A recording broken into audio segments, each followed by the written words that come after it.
नमस्कार दोस्तों, आप सभी का स्वागत है doctor Amit academy UK PCS के चैनल पे। हमारी त्रिशूल सीरीज कंटिन्यू है और आज हम 2009 का जो पेपर हुआ था उसको डिस्कस करने वाले हैं। स्टार्ट करने से पहले बता दूं that we have very highly experience team. Cumulative अगर हम देखें तो 22 mains, 14 interview and the whole team is working for you and we try to bring best out of the papers. Let me tell you a little bit about Dr. Amit. He has qualified Haryana Civil Service, UPSC, uh, CSC, 5 mains, 3 interview. Tiwari sir, 25-year experience, 4 pieces interview, and the whole team is there. You can see the names. तो आज हम 2009 का paper discuss करेंगे। आपने एक pattern observe किया होगा, 2023-24 के आसपास क्वेश्चन थोड़े से लेवल अच्छे आ रहे हैं। लेकिन अगर हम 10 साल पहले जाएं तो क्वेश्चन बहुत ही फैक्चुअल नेचर के आते थे, बहुत ही शॉर्ट सिंगल लाइनर टाइप के। तो यहाँ से आपके पास कंटेंट मतलब पैटर्न तो रिपीट नहीं हो रहा है, बट कुछ क्वेश्चन है जो एवरग्रीन रहते हैं, जो आपको आज भी काम आएंगे, उस टाइम पर भी जो आप पूछे गए होंगे। Let's start. The red coloured human figures engraved in the Lakhudiyar. तो लखोदियार में जो गुफाएं हैं अल्मोड़ा डिस्ट्रिक्ट में, तो रेड कलर की ह्यूमन फिगर्स हैं, वो किस टाइम की हैं? वो हमारी स्टोन एज की हैं। तो आप देखोगे हमारा स्टोन एज लगभग 2 मिलियन ईयर्स को पहले स्टार्ट हुआ था। तो ये अर्लीस्ट एविडेंस में से ये आता है। विच dynasty never ruled northern India. तो आप देखो किस डायनेस्टी ने नॉर्थ इंडिया पे रूल ही नहीं किया। तो आप इजिली आइडेंटिफाई, चालुक्याज ने साउथ में रूल किया था, बादामी, कल्याणी और ये सब जो है कर्नाटक के आसपास। तो उन्होंने नॉर्थ में कभी रूल नहीं किया, बिकॉज जो नर्मदा रिवर थी वो एक बाउंड्री थी हर्षवर्धन और पुलकेशिन टू के बीच में। तो उससे ना कभी हर्षवर्धन नीचे गए और ना ये पुलकेशिन ऊपर आए। Which was the centre of learning during Mauryan period. मतलब मौर्यन पीरियड का मतलब है बीसी में जा रहे हैं। तो बीसी में हमारे सबसे वन ऑफ द अर्लीस्ट जो हमारी यूनिवर्सिटी मानी जाती है वो तक्षशिला। ये क्वेश्चन पहले भी आ चुका है। फेमस स्कॉलर अश्वघोषा वाज कंटेम्पररी। तो अश्वघोषा किसका कंटेम्पररी था? तो वो था हमारे कनिष्क, जो कि कुषाण रूलर हैं, और ये इनके दरबार में ही रहा करते थे। इनके दो फेमस रचनाएं हैं अश्वघोषा की, बुद्ध चरित्र एंड सौंदर्यनंद। ट्रिक कैसे है? बुद्धा का सुंदर घोड़ा। बुद्धा का सुंदर घोड़ा का मतलब है बुद्धा से तो बुद्ध चरित्र हो गया, सुंदर से हमारा सौंदर्यनंदन हो गया, और घोड़ा से हमारा अश्व हो गया। तो बुद्धा का सुंदर घोड़ा, ये तीनों याद करना वेरी वेरी इंपॉर्टेंट। हमें ये इंसानों के साथ डॉग्स को जो दबाने की प्रथा है, ये कहां से मिलती है? वेरी फेमस साइट बुर्जो होम, ये जम्मू कश्मीर में है, न्यूलिथिक साइट है कश्मीर में, और ये लगभग 3000 से लेकर 1000 बीसी के आसपास है। बुर्जो होम एंड गुफ कराल दो फेमस साइट है जम्मू कश्मीर में। तो Burzahom is the right answer.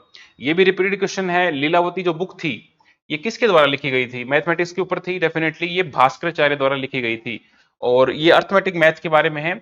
जो भास्कराचार्य बहुत बड़े विद्वान थे, उनकी बेटी का नाम था लीलावती, और उनकी शादी के लिए कुछ मुहूर्त वगैरह निकाल रहे थे, उस दौरान ये बयान हमें मिलता है कि वो लीलावती उन्होंने लिखी थी।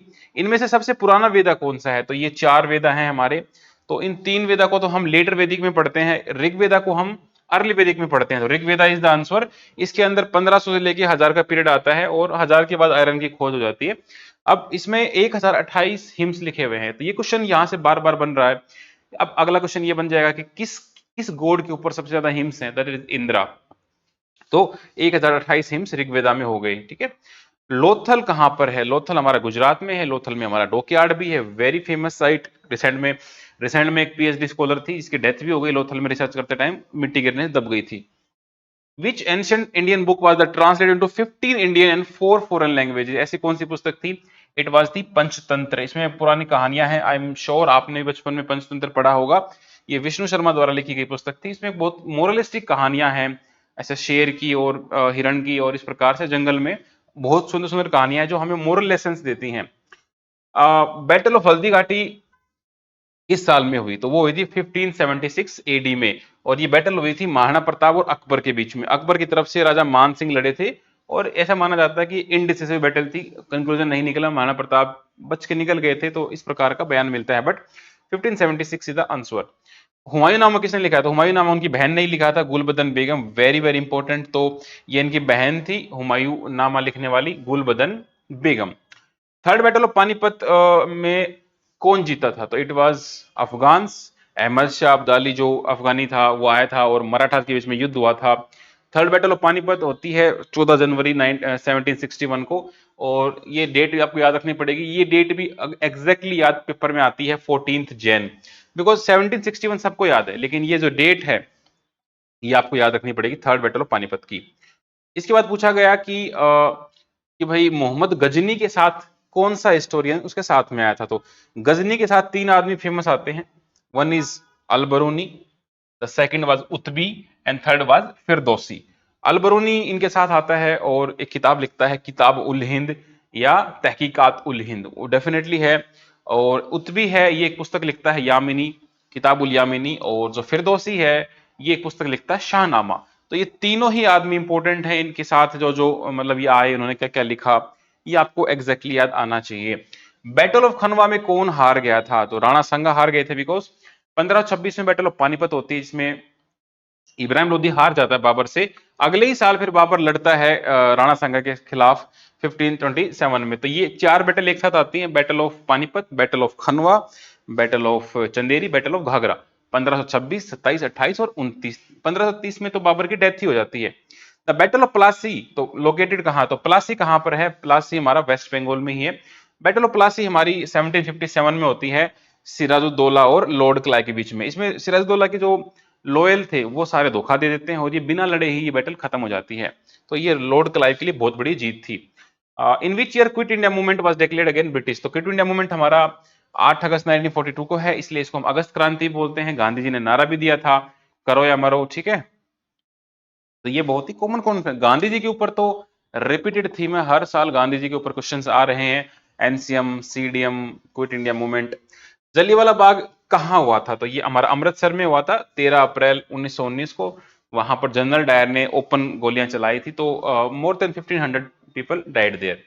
1857 का जब रिवोल्ट हुआ तो अवध से कौन लीड कर रहा था? अवध से लीड कर रही थी बेगम हजरत महल। क्यों कर रही थी? बिकॉज इनके जो पति थे वाजिद अली शाह, इनको निकाला गया था डलहौजी के द्वारा, क्या बोल के?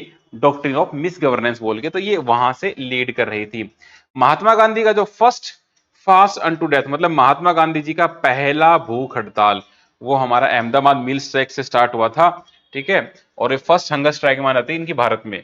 यहाँ पर जो प्लेग बोनस वगैरह था उसके लिए डिमांड रखी गई थी, लास्ट में ये सक्सेसफुल रहा था।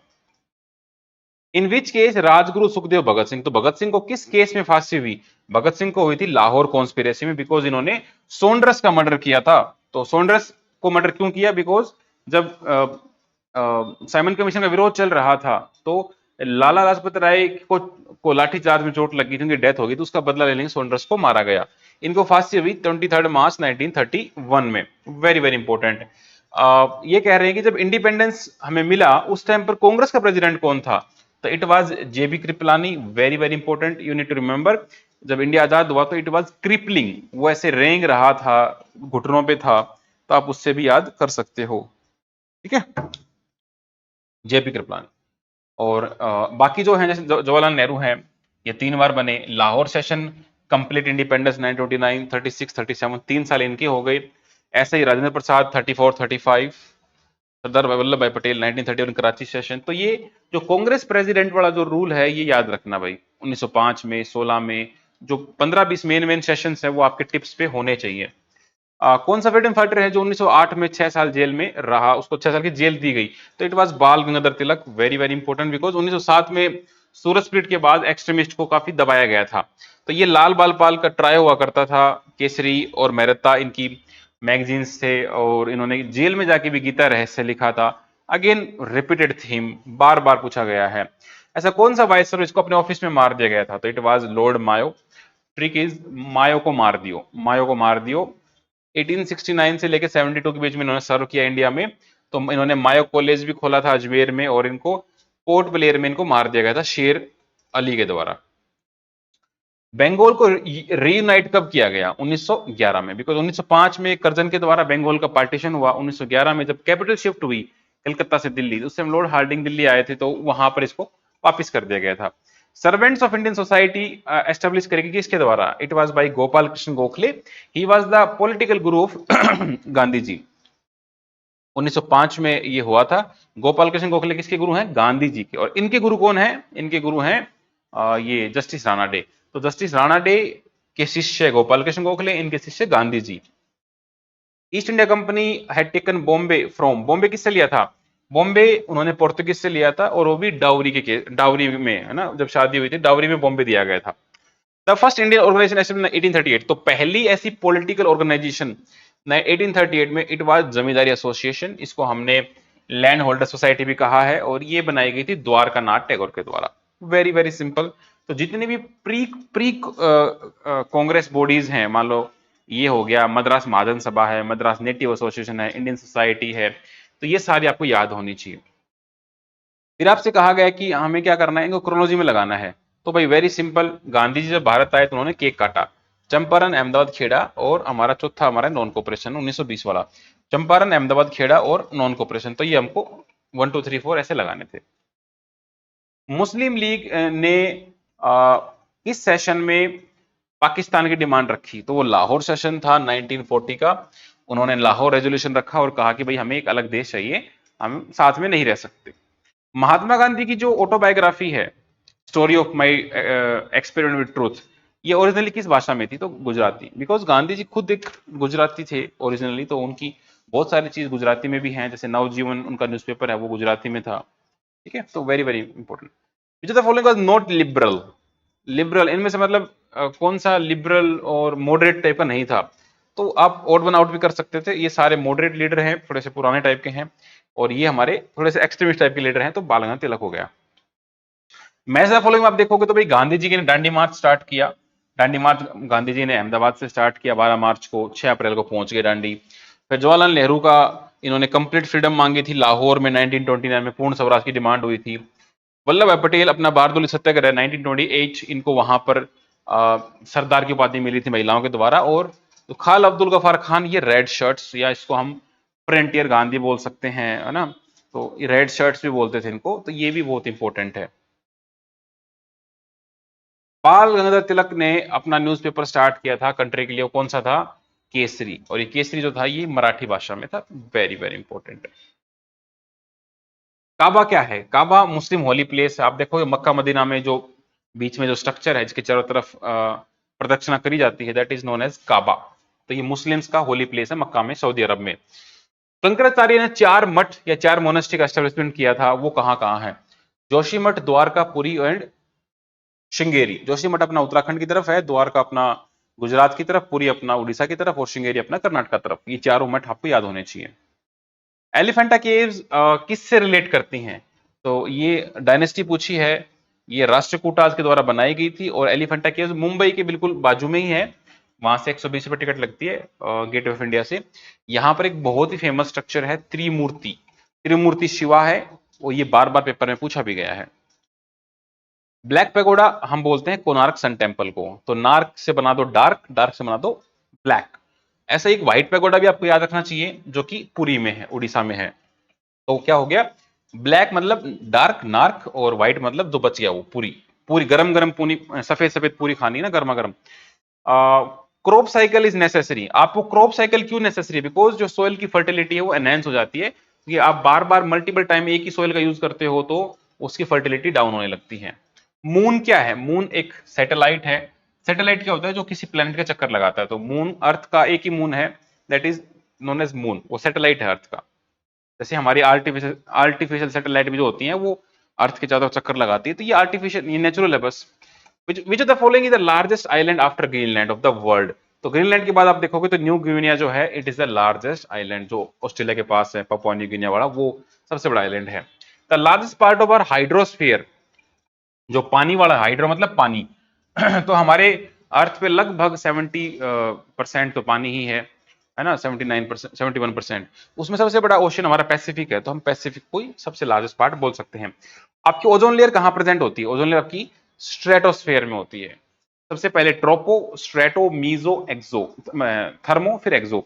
तो लगभग 15 से 30 किलोमीटर के बीच जो लेयर होती है, दैट इज ओजोनोस्फियर। ठीक है, ये स्ट्रेटोस्फियर, इसके अंदर ओजोनोस्फियर होती है। बिकॉज ओजोनोस्फियर में क्या होता है कि आपकी जो यूवी रेज हैं उनको रोकता भी है, और स्ट्रेटोस्फियर में क्या होता है, स्ट्रेटो मतलब स्ट्रेटिफाइड मतलब लेयरिंग, तो जितने जितने भी हवाई जहाज उड़ते हैं वो यहाँ पे उड़ते हैं स्ट्रेटोस्फियर में।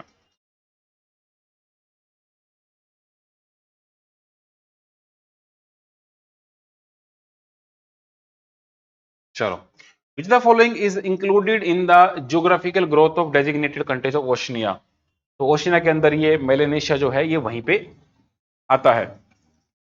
ये भी रिपीटेड क्वेश्चन है। जो अर्थ का जो लेंथ है इक्वेटर के ऊपर वो सबसे ज्यादा है दैट इज 40,000 किलोमीटर। इन्होंने कहा कि एक लोकल टाइम 6 बजे रखे हैं, ठीक है। If the local time of place is 6 AM in the morning, GMT में 3 है, what is the longitude of that place. तो हम इसमें बता सकते हैं कि भाई देखो, सिंपल सा लॉजिक होता है, 1 डिग्री अगर चेंज हुआ है तो 4 मिनट चेंज होंगी। यहाँ 4 घंटे चेंज हो रहे हैं, मतलब 180 मिनट चेंज हो रही है, ठीक है। और 180 मिनट तो हम डिवाइड करेंगे तो 45 डिग्री आ जाएगा। तो हमारा ईस्ट में 45 डिग्री है। अगर आप ईस्ट में जाओगे तो पॉजिटिव में आएगा। तो आप टाइम देखोगे तो यहाँ पे ग्रीनविच पे 3 है, यहाँ पे 6, मतलब प्लस में हो रहा है। तो मतलब हम ईस्ट की तरफ जा रहे हैं, और 3 घंटे मतलब 45 degree. Which the following is not a part of Great Lakes. तो हमारी जो 5 ग्रेट लेक्स हैं, Lake Superior, Lake Huron, Lake Michigan, ठीक है, लेक एरी, लेक एंटोरियो, तो ये 5 ग्रेट लेक्स हैं। इसमें से कौन सी लेक नहीं है? Beer lake. बियर लेक वहां पे नहीं है। इसमें से भी आपको ये पता होना चाहिए, ये 4 लेक तो ऐसी हैं जो कनाडा और क्या बोलते हैं, ये यूएसए के बीच में इक्वली डिवाइडेड हैं। लेकिन इसमें से एक लेक ऐसी है जो एंटायरली यूएसए में है, that is Michigan, entirely in the USA. Michigan, Michigan, आंख मिच गई, मीचना, आंख मीच के भरोसा करना एक पे ही, मतलब भगवान में भरोसा करो तो आंख मीच के भरोसा करो। तो Michigan is the only lake which lies in the USA only. Baku किस लिए फेमस है? तो बाकू भाई पेट्रोलियम के लिए फेमस है। ये one of the oldest oil producing state है, मतलब वर्ल्ड का, बाकू। अजरबैजान कैपिटल है बाकू। इंडिया लार्जेस्ट वाटरफॉल जोग फॉल इज विच रिवर। तो हमारा जो इंडिया का सबसे ऊंचा वाटरफॉल है, वैसे अब तो हमारा इंडिया का सबसे ऊंचा जो है वो हाईएस्ट है कुंचिकाल। ये भी कर्नाटक में ही है, बट इससे पहले हमारा जोगफॉल हुआ करता था, जो कि शरावती रिवर पे होता था। ये ध्यान, कर्नाटक में ही है दोनों। वर्ल्ड का सबसे ऊंचा अगर कोई पूछ ले तो दैट इज एंजल फॉल्स। ये वेनेजुएला में है। Venezuela very very important. Venezuela में सबसे बड़े पेट्रोल रिजर्व्स हैं वर्ल्ड के। यहाँ पर एक लेक है, लेक मराकाइबो, उसके अंदर से निकलता है सारा पेट्रोल, ठीक है। विच of the following is not a natural port. Natural port तो भाई कौन सा नहीं है, मतलब आर्टिफिशियल आपसे पूछ रहा है तो Chennai. Chennai is the largest, one of the largest artificial port. Which of the following plants were mainly used during the green revolution. तो जब हरित क्रांति आई तो सबको पता है कि भाई भारत में गेहूं चावल की भरमार हो गई थी। तो आपको जस्ट ढूंढना है तो that was Mexican wheat, because ये मैक्सिको से ये वैरायटी, हाई यील्ड वैरायटी आई थी भारत में। Which country the largest producer of the exporter of castor seed. तो ये इंडिया इसमें आता है। Very very important. ऑलमोस्ट 90% के आसपास कैस्टर, जो अरंडी का तेल बोलते हैं, ये भारत से ही जाता है। Which state has maximum mica reserves. तो इन चारों में से अगर हम देखें तो कोई फिट नहीं बैठता है, क्योंकि जो हमारा 90% मिका है वो एक ही जगह बैठता है। आंध्र प्रदेश में एक जगह है नल्लोर शाह माइंस, वहां से मिका निकलता है 90% इंडिया का। तो आपको वो याद रखना है। इंडिया और श्रीलंका के बीच में कौन सा आइलैंड आता है? That is Rameswaram island. हम इसको पंबन आइलैंड भी बोलते हैं, और ऐसा बोलते हैं कि भाई जब श्री राम रामायण में ऐसे किस्सा आता है कि वो पार करके गए थे तो एक बांध बनाया था। That is Rameswaram. या रामेश्वर में एक हमारा ज्योतिर्लिंगम भी है, 12 ज्योतिर्लिंगम हमारे भारत के जो हैं। Which region of India is not included in the seismic zone of high intensity? Which region of India is not included in the seismic zone? तो भाई seismic zone हमारे 4 हैं, 2 3 4 5। तो आप देखो ये जो साउथ वाला एरिया है ना, वहां पे seismic activity is very less, और ना के बराबर है। आप देखो कच्छ में, देखो भुज में बहुत भयंकर भूकंप आया था। उत्तराखंड हिमाचल तो दे आर रियली वनरेबल, आते ही रहते हैं बिकॉज वो हिमालय के पास हैं। तो हमारा साउथ इंडिया जो है that is very less active, और ना के बराबर seismic एक्टिविटी है। तो आप इजिली इसको आइडेंटिफाई कर सकते थे। दुलहस्ती पावर स्टेशन किस रिवर के ऊपर है? दैट इज चेनाब के ऊपर। ये जे में है, और इसका कंस्ट्रक्शन आप देखोगे तो बहुत लंबा चला है, 1985 से 2007 के बीच में। दुलहस्ती, तो मतलब जितने भी पावर प्लांट है ना, तो हमारे टॉप 8 तो आपको याद होने चाहिए। जैसे भाई नर्मदा पे सरदार सरोवर डैम है, हीराकुड पे इधर हमारा ये महानदी पे है। तो ऐसे हमारे जो चेनाब है ऊपर, चेनाब में एक हमारा क्या बोलते हैं, झेलम पे भी एक बहुत है, सलाल डैम, वो भी बहुत इंपॉर्टेंट है। तो ऐसे ही ये आपको टॉप 8 और 10 आप आपके नोट्स में जो भी हो आप रिवाइज कर लेना। यहाँ से एक थीम डेवलप हो रही है डैम्स की। डैम पूछेंगे, रिवर पूछेंगे, और स्टेट पूछेंगे। मैच द फॉलोइंग में भी आ सकता है। विच the following is not a feature of Indian agriculture. तो इंडियन एग्रीकल्चर भाई डिपेंडेंसी तो हमारी है, 50% लोग एग्रीकल्चर में इन्वॉल्व हैं। क्रॉप डाइवर्सिटी, हम सब कुछ उगा सकते हैं, हमारे पास हर तरह का एनवायरनमेंट अवेलेबल है, हमारे पास बड़े बड़े लार्ज फील्ड भी हैं, तो ठीक है। बट इन दोनों में से ही अब देखे जाए तो भाई हमारे पास लार्ज फील्ड है, लेकिन हमारी एवरेज जो लैंड होल्डिंग है लेस देन 2 हेक्टेयर तो है। लो प्रोडक्टिविटी, ये भी सही लग रहा है, मतलब बहुत हाई प्रोडक्टिविटी तो हमारी नहीं है एग्रीकल्चर की, बट इसमें से ऑफिशियल में लो प्रोडक्टिविटी दिया गया था, तो हम इसको मान के चल सकते हैं, बट अभी ये क्वेश्चन डिस्प्यूटेबल है। Montreal protocol is related to the conservation of which of the following. तो मॉन्ट्रियल प्रोटोकॉल हमारा ओजोन लेयर को प्रोटेक्शन करता है, इसमें हमारा 1987 में साइन हुआ था, और ये ओजोन डिप्लीटिंग सब्सटेंस ओडीएस जो होता है उसको रोकने के लिए आया था मॉन्ट्रियल प्रोटोकॉल। एंडेंजर्ड स्पीशीज के लिए हमारे पास साइट्स है, ठीक है। इसमें क्या है, convention of the international trade in endangered species, this is also important, ये पहले भी आया है। विच the following pollutants is biodegradable. Biodegradable मतलब क्या है, जो डिग्रेड हो गया मतलब वापस अर्थ में जा सकता है, मिट्टी में मिल सकता है, तो that is sewage. Plastic, DDT, asbestos, ये लंबे समय तक डिकम्पोज नहीं होते और ये घूमते रहते हैं, बट सीवेज को अगर हम ढंग से ट्रीट करें तो वो डिकम्पोज इजिली हो जाता है। Which of the following is most vulnerable ecosystem which will be affected global warming? Global warming आने से कौन सा इकोसिस्टम सबसे पहले होगा?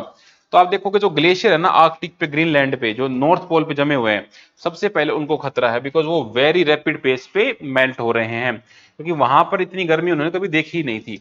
विच the following is a unit of measuring thickness of ozone layer. Ozone layer जो कि स्ट्रेटोस्फेयर के अंदर होती है उसको आप कैसे मेजर करोगे? तो उसकी यूनिट है डॉप्सन। इसके अलावा जो ऑप्शन दे रखे थे पोइज, इसमें हम नापते हैं डायनामिक विस्कोसिटी, और मैक्सवेल में हम मैग्नेटिक फ्लक्स। तो ये भी आप थोड़ा सा ध्यान रखो, इस प्रकार की जो स्टैंडर्ड यूनिट्स है, ऐसा यूनिट है, वो तो आपको याद होनी ही होनी चाहिए। मानस वाइल्ड लाइफ सेंचुरी को हम किस लिए जानते हैं? तो इसको हम जानते हैं टाइगर्स के लिए। मानस भूटान और असम के बीच में शेयर होती है, यहाँ पर राइनोसोरस भी है, लेकिन राइनोसोरस के लिए हम काजीरंगा को जानते हैं। मानस में हमारे पास टाइगर ज्यादा है, ये यूनेस्को की वर्ल्ड हेरिटेज साइट भी है, और ये फेमस टाइगर रिजर्व भी है। बाकी यहाँ बर्ड, एलिफेंट, बियर मिलते सारे हैं। Who appoint the chief election commission? तो भाई इतनी बड़ी पोस्ट है, संवैधानिक पोस्ट है, तो प्रेसिडेंट ही इनको अपॉइंट करेगा। When was the first Lokpal introduce? पहली बार लोकपाल इंट्रोड्यूस कब हुआ? ठीक है, इंट्रोड्यूस हुआ था ये हमारा क्या बोलते हैं 1968 में, लेकिन ये बिल पास हो गया था 69 में, तो ये ध्यान रखना, इंट्रोड्यूस 68 में हुआ है, पास 69 में हुआ है। और जो टर्म है लोकपाल, इसको बनाने वाला आदमी कौन था? एलएम सिंघवी। आप एलएम सिंघवी नाम आपने पहले भी सुना होगा पंचायती राज वगैरह में। और हमारे फर्स्ट लोकपाल कौन बने हैं? जस्टिस पिनाकी चंद्र घोष। जस्टिस पिनाकी चंद्र घोष, ये नाम याद रखना बार बार। Which article of the Constitution protect the convicts from the double jeopardy of self incrimination? तो ये आपका आर्टिकल 20 आता है, जिसमें डबल जियोपार्डी नहीं हो सकता, आपको एक ही क्राइम के लिए 2 बार सजा नहीं मिल सकती। तो आर्टिकल 20, इसमें 20 में 2 आता है, तो आपको 2 0 मतलब 2 सजा नहीं मिल सकती, 20 में हो जाएगा। तो आपके जो आर्टिकल हैं 1 से लेके 51 तक, वो तो आपको रट लो। फंडामेंटल राइट, डीपीएसपी और वो सब 1 से 50 तो आप मिस कर ही नहीं सकते, 1 से लेके 51 तक। ज्वाइंट सिटिंग जब होती है तो कौन प्रेजाइड करता है? उसको प्रेजाइड करता है स्पीकर ऑफ लोकसभा। आर्टिकल 108 में होती है ज्वाइंट सिटिंग, और इसमें अगर लोकसभा का स्पीकर प्रेजेंट ना हो तो फिर हम डिप्टी स्पीकर ऑफ लोकसभा, वो भी ना हो तो फिर deputy chairman of Rajya Sabha. Chairman of Rajya Sabha नहीं आ सकता ज्वाइंट सिटिंग में, because he is the vice president. According to the Indian constitution, right to property, right to property क्या है? तो राइट टू प्रॉपर्टी हमारा एक कॉन्स्टिट्यूशनल राइट है, आर्टिकल 300A में है। पहले हमारा फंडामेंटल राइट होता था, बाद में इसको हमने चेंज कर दिया था, तो अभी हमारा कॉन्स्टिट्यूशनल राइट है, ये लीगल राइट भी है। हमारे देश में कितनी यूटीज हैं? तो हमारे देश में 8 यूटीज हैं। JNK, Ladakh, Chandigarh, Delhi, Daman Diu and Dadra Nagar Haveli, Lakshadweep, Puducherry, Andaman Nicobar. ये पहले अलग अलग हुआ करती थी, अब इनको मर्ज कर दिया गया है। 2 जगह पर हमारी असेंबली भी है, पुडुचेरी में और दिल्ली में। Formation of gram panchayat at under the constitution of India. तो ग्राम पंचायत आप देखोगे तो किसके अंडर इसका फॉर्मेशन हुआ है? तो ये हमारा आर्टिकल 40 कहता था कि भाई conduction of the gram panchayat, तो डीपीएसपी में हमारा ये आ गया है। कैग के बारे में पूछा है कि भाई कौन सी कमेटी जो है रिपोर्ट वगैरह कैग को मदद करती है, ये चौथी बार ये क्वेश्चन आया है। तो हमारी जो पब्लिक अकाउंट कमेटी है 1921 की बनी हुई है, और इसमें ये कैग इसको हेल्प करता है, ठीक है। इसमें ये बहुत ही फेमस चीज है। तो इसमें आप देखोगे एस्टिमेट कमेटी है। इसकी खास बात यह है कि एक कमेटी इस कमेटी को बनाने के लिए कमेटी ने रिकमेंड किया था जॉन मिथई, वेरी वेरी इंपॉर्टेंट, ठीक है। और जो पब्लिक अकाउंट कमेटी है, इसके मेंबर भी एक बार पूछे गए थे, इसमें 22 मेंबर होते हैं, 15 लोकसभा से, 7 राज्यसभा से। तो कमेटी ऑफ द पार्लियामेंट वगैरह एक आपके लिए एक लेसन है। पहला फाइनेंस मिनिस्टर कौन था हमारे आजाद भारत का? तो वो थे शनमुखन चेट्टी। ठीक है, शनमुखन चेट्टी। 11th 5 ईयर प्लान की थीम क्या थी? तो it was fast and more sustainable growth. ठीक है, और जो हमारा 12th 5 ईयर प्लान था उसका उसका क्या था? Faster and more inclusive and sustainable. देखो इसमें इंक्लूसिव वर्ड आ गया, यहां इंक्लूसिव नहीं है। तो हमारे 12 5 ईयर प्लान है, एग्जैक्टली याद होने चाहिए किसमें क्या है। यूपीएससी तक अभी तक उसको कंटिन्यू कर रहा है। There is increase in the poverty due to unemployment because inflation बढ़ता है उस वजह से। तो पोवर्टी, महंगाई महंगाई जब आती है तो पोवर्टी बढ़ती है उससे। हमारे भारत में जो लार्जर अनएम्प्लॉयमेंट है, बेरोजगारी है, वो किस वजह से है? वो हमारा स्ट्रक्चरल है। स्ट्रक्चर का मतलब क्या होता है कि जिस चीज की डिमांड है उस चीज की सप्लाई नहीं आ रही। तो बिकॉज मिसमैच ऑफ स्किल है। अब भारत में मान लो बहुत सारे लोगों की डिमांड है जो कुछ प्रोड्यूस कर पाए, फैक्ट्री में काम कर पाए, सेमी स्किल्ड हो, लेकिन उसके लिए हमारे पास लोगों को स्किल आनी चाहिए ना। उसके लिए skill India government of India launch भी कर रखा है। यूएन जो है, यूएन का एचडीआई इंडेक्स वो किसने डेवलप किया था? तो वो महबूब उल हक, पाकिस्तान। पहली बार किसी पाकिस्तानी का नाम देख रहा हूं कि इन्होंने कुछ अच्छा भी डेवलप किया। अदरवाइज मतलब स्टेट स्पॉन्सर्ड टेररिज्म के लिए जाने जाते हैं, but Mehboob ul Haq was good. Good तो नाम भी याद रखना, महबूब। तो इतना अच्छा काम किया, लोगों ने महबूब बना लिया।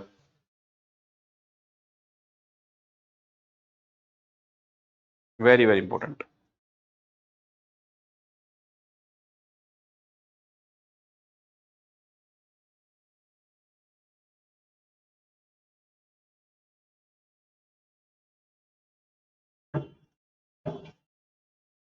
In India estimates of national income is prepared by. तो नेशनल इनकम एस्टिमेट कौन करता है? दैट इज सीएसओ, जो कि हमारी मोस्ट मिनिस्ट्री के नीचे आती है, ministry of statistics and planning implementation.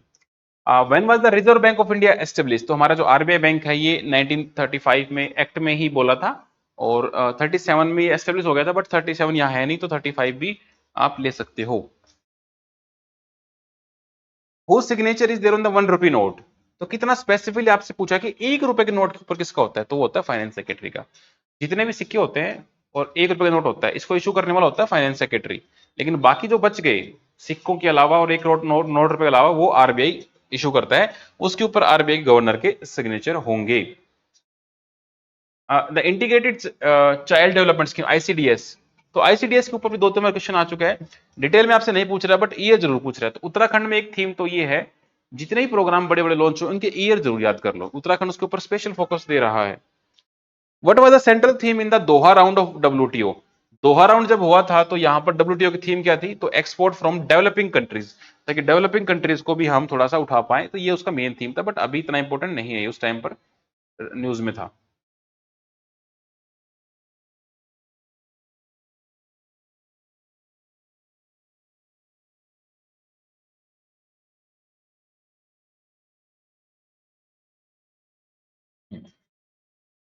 कह रहा है कि विच the following not direct tax. Direct tax का मतलब क्या होता है? जिसको आप टाल नहीं सकते, वो आपके ऊपर आएगा ही आएगा। इनडायरेक्ट टैक्स मतलब आप उसको टाल सकते हो। मान लो मैं चिप्स खाने गया, सरकार ने चिप्स पर टैक्स लिया, लेकिन वो प्रोडक्ट जो चिप्स बेचने वाला है वो टैक्स मेरे ऊपर आ गया। लेकिन जैसे इनकम टैक्स है, कॉर्पोरेशन टैक्स है, ये आपके ऊपर डायरेक्ट आते हैं। तो इन्होंने पूछा है कौन सा डायरेक्ट टैक्स नहीं है, मतलब इनडायरेक्ट टैक्स पूछा है, दैट इज सेल्स टैक्स। देखो ये इनडायरेक्ट टैक्स होता है, आपने को सेल करी, आपने कस्टमर पर डाल दिया। एग्जिम बैंक जो है, एक्सपोर्ट इंपोर्ट बैंक वाला जो है, ये कब हुआ है? 1982 में। तो आप अगेन देख रहे हो कि आपको मैं स्टार्टिंग से बता रहा हूं कि जो भी बड़ी बड़ी इंस्टीट्यूशंस हैं, वर्ल्ड की भी और इंडिया की भी। इंडिया में मान लो सेबी है, आरबीआई है, एक्जिम है, सिडबी है, नाबार्ड है। ठीक है, इन सब के ईयर और इन सब के काम। या वर्ल्ड में आप जाओगे तो सार्क, बिम्स्टेक, आसियान, ठीक है, आईएमएफ, डब्ल्यूटीओ, वर्ल्ड बैंक, ठीक है, नाटो, ये सारे आपको देखने पड़ेंगे। ये बड़ा वेग सा ही क्वेश्चन सेट हुआ था कि नेट नेशनल प्रोडक्ट और gross national product are different. Definitely they are different. ठीक है, बिकॉज ग्रोस में सब कुछ आ जाता है, नेट में आपकी जो फॉरेन इनकम है उसको हम एडजस्ट करके फिर लेके आते हैं। द वेलोसिटी ऑफ साउंड, तो जो साउंड की वेलोसिटी है वो कहाँ मैक्सिमम होती है? मेटल ऑप्शन में था। बिकॉज सॉलिड है तो साउंड की velocity, sound is a mechanical wave, तो वो सॉलिड में बहुत तेज जाती है। एग्जाम्पल, जैसे आप ट्रेन की पटरी पर आप ट्रेन की आवाज पहले सुन सकते हो, हवा से बाद में पहुंचती है। तो साउंड के लिए एक बात ध्यान रखना, वो वैक्यूम में ट्रैवल नहीं कर सकती बिकॉज इट इज मैकेनिकल, उसको मीडियम चाहिए। Sweating evaporation is related to, तो आप देखोगे एंडोथर्मिक प्रोसेस है। स्वेटिंग, एंडोथर्मिक का मतलब क्या होता है, जहां पर हीट एंड हो जाए, हीट कंज्यूम हो जाए। एक्सोथर्मिक में क्या होता है, हीट प्रोड्यूस होती है। तो आप देखोगे जब भी हमें स्वेटिंग होता है, पसीना आता है, तो हम ठंडा महसूस करते हैं बिकॉज वो हीट है वो एब्जॉर्ब हो जाती है, तो बॉडी का टेम्परेचर डाउन होता है उससे। स्टेनलेस स्टील को हम नॉन मैग्नेटिक कैसे बनाते हैं, because of the chromium, chromium मिलाने की वजह से वो उसके अंदर नॉन मैग्नेटिक प्रॉपर्टीज आ जाती हैं। Which the following is not a chemical fertiliser, तो आप देखोगे सोडियम सल्फेट है, ये केमिकल फर्टिलाइजर नहीं है, बिकॉज ये एक अलग चीज है, ये पेपर और ग्लास को बनाने में, डिटर्जेंट को बनाने में उनमें यूज होता है, जबकि urea, sulphur phosphate, potassium nitrate, ये सारे केमिकल फर्टिलाइजर एग्जाम्पल है, this is not example of chemical fertiliser. ये भी ध्यान रखना कहाँ यूज हो रहा है, पेपर में, ग्लास में, डिटर्जेंट में।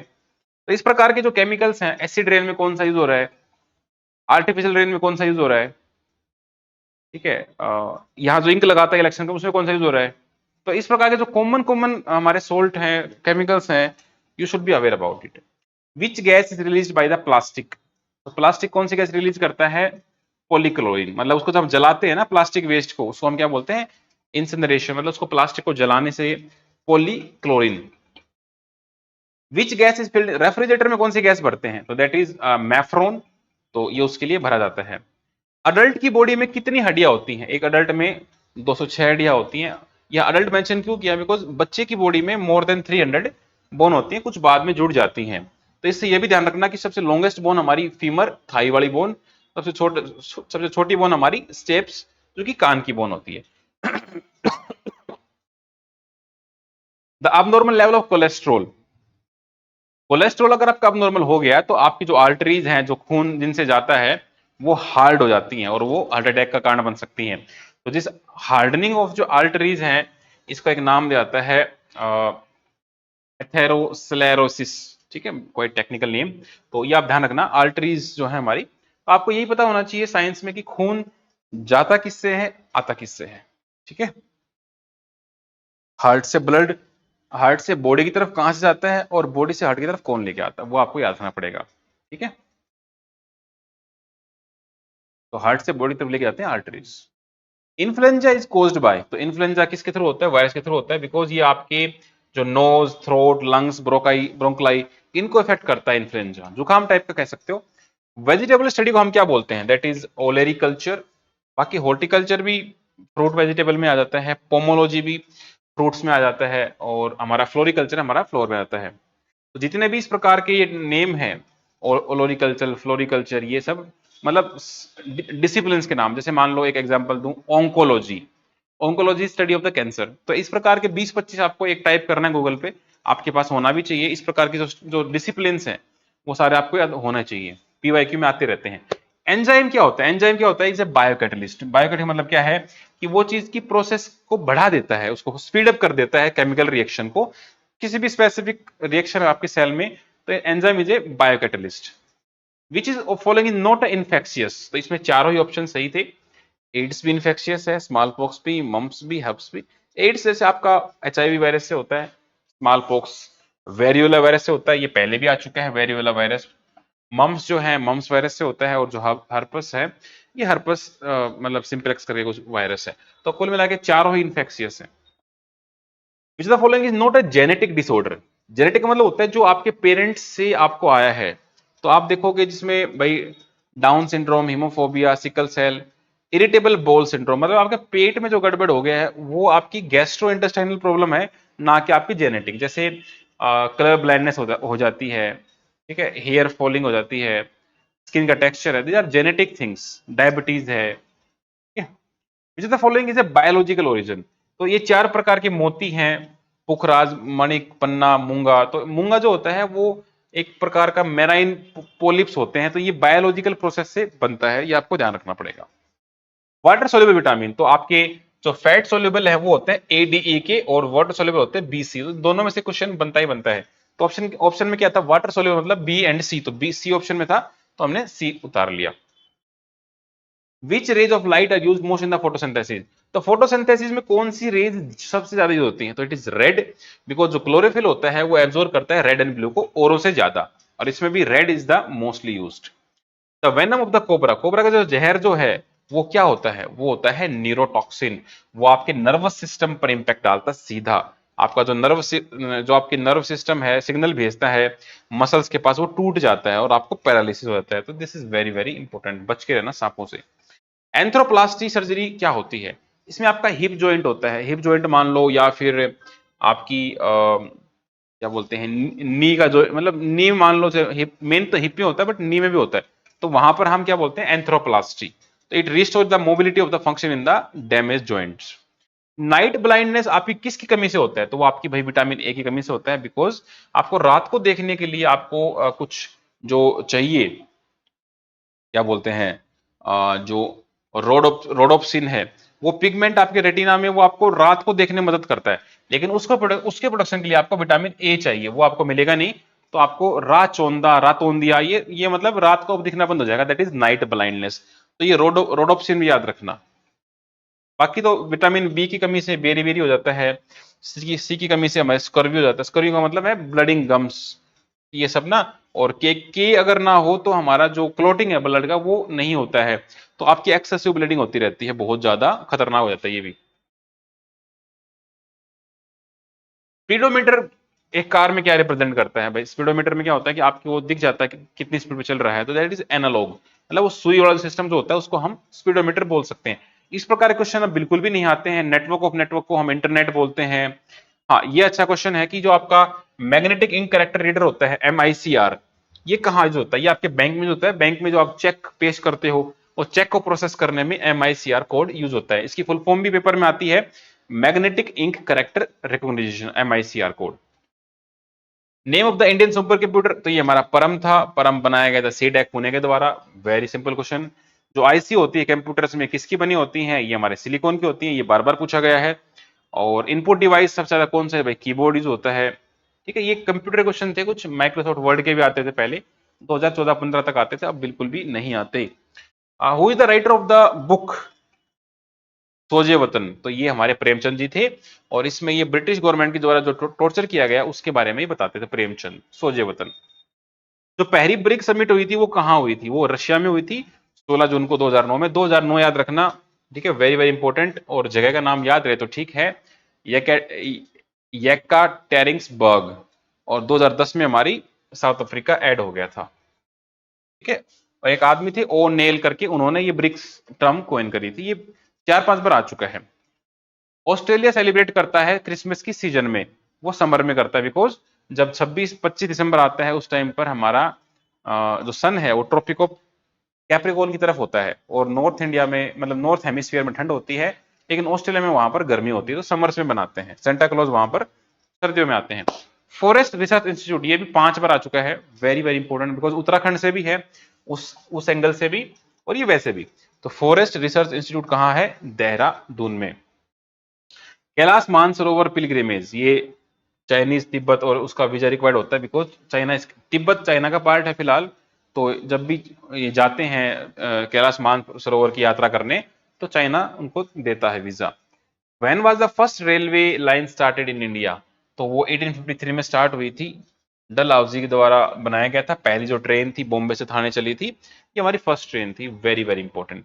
लेकिन इंग्लैंड में जो ट्रेन थी वो 1823 के आसपास चल चुकी थी। Who wrote a passage to India, ये बुक थी बहुत ही फेमस 1924 की, a passage to India, it was written by Forster. ये 2 बार आ चुका है पेपर में, EM फोर्स्टर, ये बार बार रिपीट हो रहा है तो आपको याद रखना पड़ेगा। For which film AR Rahman was given Grammy award for best sound track and sound, it was Slumdog millionaire, इसमें अनिल कपूर होते हैं, ये आपको याद रखना चाहिए। अब तो मतलब इंपॉर्टेंट नहीं है, उस टाइम पर ये मूवी आई थी तो ये इंपॉर्टेंट थी। National environmental engineering research institute, ये नागपुर में है, अगेन इंपॉर्टेंट इंस्टीट्यूशन है। National environmental engineering research institute Nagpur में। What is the colour of black box, air force में ब्लैक बॉक्स का कलर ऑरेंज होता है, नाम ब्लैक बॉक्स है। रिसेंट में एयर इंडिया की फ्लाइट गिरी थी, उसमें भी ब्लैक बॉक्स निकाल लिया गया था। इसके अंदर क्या होता है, सारी चीज रिकॉर्ड होती हैं, लास्ट मोमेंट पे पायलट ने क्या बोला, रीडिंग्स कितनी थी, पेट्रोल कितना था, हाइट कितनी थी, आखिर में क्या वर्ड्स थे, वो ऑरेंज कलर का होता है।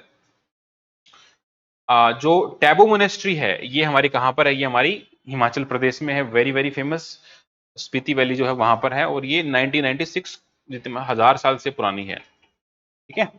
सेकंड फ्रीडम ऑफ इंडिया, इस बुक का राइटर कौन है? इस बुक के राइटर हैं एमजी देवा सहायम। ठीक है, इसमें जेपी नारायण के मूवमेंट के बारे में भी है। तो second freedom of India by MG Dev Saha Narayan. The dot com of an organization indicates, तो ये डॉट कॉम हो गया, डॉट ओ आर जी हो गया, ये पहले आते थे। डॉट ओ आर जी का मतलब होता था ऑर्गेनाइजेशन, आई एन का मतलब इंडिया, एस एस सी का डॉट कॉम मतलब कॉमर्शियल। ठीक है। ऐसा कौन सा डांस है जो उत्तराखंड से बिलोंग नहीं करता? जागर, चंचरी, थाड़िया। जो तेरह हली जो है ये राजस्थान का है। इसको हम तेरह तली बोलते हैं, तेरह थाली बोलते हैं। और ये कमर ट्राइब करती है, कमर ट्राइब राजस्थान की है। ये सिर के ऊपर ऐसे तेरह थाली रख के और नाचते हैं। Somnath fair is celebrated in which state? तो सोमनाथ हमारा ये जो अल्मोड़ा में ही है, उत्तराखंड में ही सेलिब्रेट होता है। यहाँ पर जो रामगंगा रिवर है उसके साइड में जाके, उसके बैंक्स में जाके वहां पर सेलिब्रेशन होता है। चिपको आंदोलन किस मूवमेंट स्टार्ट हुआ? तो चिपको चमेली, तो चमोली से ही हुआ था। और यहाँ पर एक गांव का नाम भी इंपॉर्टेंट है, रानी विलेज, 1973 का है। Very very important, Garhwal region से है। Sunderlal Bahuguna, very very important. Mana pass कहां पर लोकेटेड है? ये माना पास हमारा उत्तराखंड में ही है। Very very important, repeated question है। शिवालिक की हाइट कितनी है? तो शिवालिक काफी नीचे है, मतलब ऊपर ग्रेट हिमालयज हैं, फिर मिड हिमालयज हैं, फिर शिवालिक तो बहुत नीचे आते हैं। तो इनकी हाइट काफी कम है, 850 से लेके 1200 मीटर के आसपास है। सीजनल माइग्रेशन कौन सी ट्राइब प्रैक्टिस करती है? तो इट इज भोतिया ट्राइब। तो ऐसे चार हमारे एनसीईआरटी में नाम दे रखे हैं ट्रांस वुमेन्स के, भोतिया, गुज्जर, गड्डी, बकरवाल। ये करते क्या है? सर्दियों में नीचे आ जाते हैं बिकॉज पहाड़ों में बर्फ जम जाती है, गर्मियों में थोड़ी गर्मी होती है तो ये पहाड़ों पे वापस चले जाते हैं। These are transhumance, Gujjar, Gaddi, Bakarwal and Bhotiya. Kingri Bingri, Niti, शेल, धर्मा, ये क्या है? तो नीति पास आपने देखा होगा, किंगरी मिंगरी, ये भी रिपीटेड क्वेश्चंस हैं, बार बार आए हैं। तो ये हमारे पासिस हैं, माउंटेन पासिस। ठीक है। According to the interim census 2011, कौन सा डिस्ट्रिक्ट है जिसमें हाईएस्ट नंबर ऑफ फीमेल थी? तो अल्मोड़ा में थी उस टाइम पर, बट अब रेलेवेंट नहीं है। तो बाकी जितने भी न्यूज हैं ये सारी करंट अफेयर की मिलेंगी आपको। जैसे भाई उत्तराखंड में किसको वर्ल्ड हेरिटेज साइट बोला गया है? तो नंदा देवी है, 1988 में बोला गया था। कितनी नॉमिनेटेड सीट हैं? मतलब एंग्लो इंडियन के द्वारा 2 सीट होती थी बट अब वो हटा दी गई हैं। अटल फूड ग्रेन स्कीम ये भी हट चुकी है, अब तो उसको गरीब कल्याण योजना बना दिया है। एक रणवीर सिंह बिष्ट थे, ये क्या आदमी थे? मतलब ये पेंटर थे और इनको पद्मश्री भी मिला है। और ये लखनऊ यूनिवर्सिटी में प्रिंसिपल भी रहे हैं, कॉलेज ऑफ फाइन आर्ट्स के। लेकिन अब ये नहीं आते ऐसे क्वेश्चंस। ठीक है। पोटैटो और ये किडनी का, बीन्स का किसने मतलब किया? बाकी तो करंट अफेयर्स हैं। तो ये आपने देखा कि 2009 का पेपर था। क्वेश्चंस बहुत ही सिंपल थे, लेकिन साइंस का ट्रेंड आज भी सेम ही है। आपका जो बायोलॉजिकल सिस्टम है, अंदर का जो kidney, liver, bone, joint, chemicals, वो आ रहे हैं बार बार। ठीक है। और पॉलिटी से question, president, governor, prime minister, article, fundamental right, DPSP, वो सब आ रहे हैं। वर्ल्ड ज्योग्राफी से हमारे अच्छे खासे क्वेश्चन आते हैं, you should not leave it. तो ये सारा था। नेक्स्ट वीडियो में हम देखेंगे अगले साल का। जय हिंद, जय भारत।